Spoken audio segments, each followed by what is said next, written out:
16, 17, and 18, we're doing the composition of two functions.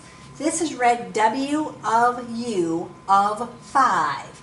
What we're going to do is basically kind of go backwards. We're going to figure out what the U of 5 is first. So U of 5, in the U function, we're going to put a 5. 2 times 5 minus 2. So that would give me 10. 10 minus 2 is 8.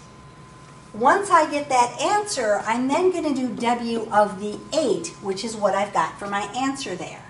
So W of 8 says I'm going to take negative 8 squared. Following my order of operations, I've got to square the 8 first and then put the negative on there. 8 squared is 64, so I get negative 64. That's going to be my answer to that question. So I've got to do 2 steps in order to get the answer. Then I do the next one. The next one starts out and says I'm going to do the W of 5 first. So W of 5 means I'm going to do negative 5 squared. 5 squared is 25 and the negative goes in front. I'm then going to do U of that answer, so I'm going to do U of negative 25. So I'm going to take 2 times negative 25 minus 2. This would give me negative 50 minus 2, so negative 52 is going to be my answer. So I kind of work my way backwards. I put the number into the closest one first, take the answer and put it into the next one.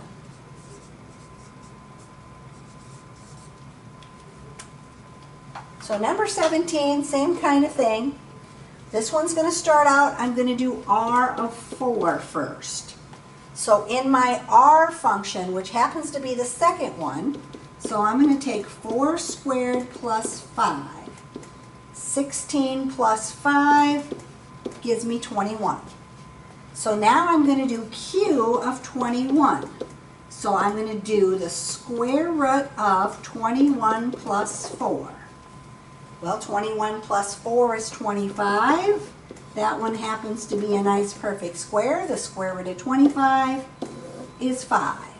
So 5 is going to end up being my first answer. Sneak the next one in here. I'm going to start with the Q of 4 in this case. Q of 4 means I'm doing the square root of 4 plus 4, which is the square root of 8. Now I could simplify the square root of 8, but since I'm not to the end, I'm going to leave it like that. So I'm going to do R of the square root of 8, which means I'm going to take the square root of 8 squared plus 5. Now when I square a square root, that cancels that out, so I just get 8 plus 5.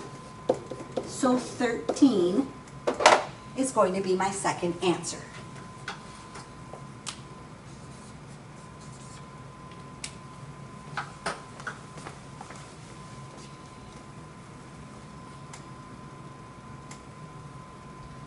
Number 18, same kind of thing. I'm first going to do T of negative 2.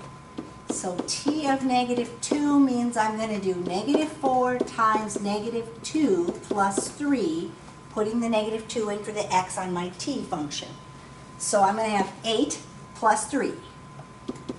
Gives me 11. I'm then going to do S of 11. So I'm going to take negative 3 times 11 plus 1. So negative 33 plus 1 gives me an answer of negative 32. And that's going to be my first answer after I do both steps. On my next one, I'm going to start with the S of negative 2. So S of negative 2, in my S function, negative 3 times negative 2 plus 1. This would be 6 plus 1, which is 7. So now I have to do the T of the 7. So negative 4 times 7 plus 3. Negative 28 plus 3 gives me negative 25, and that's going to be my second answer.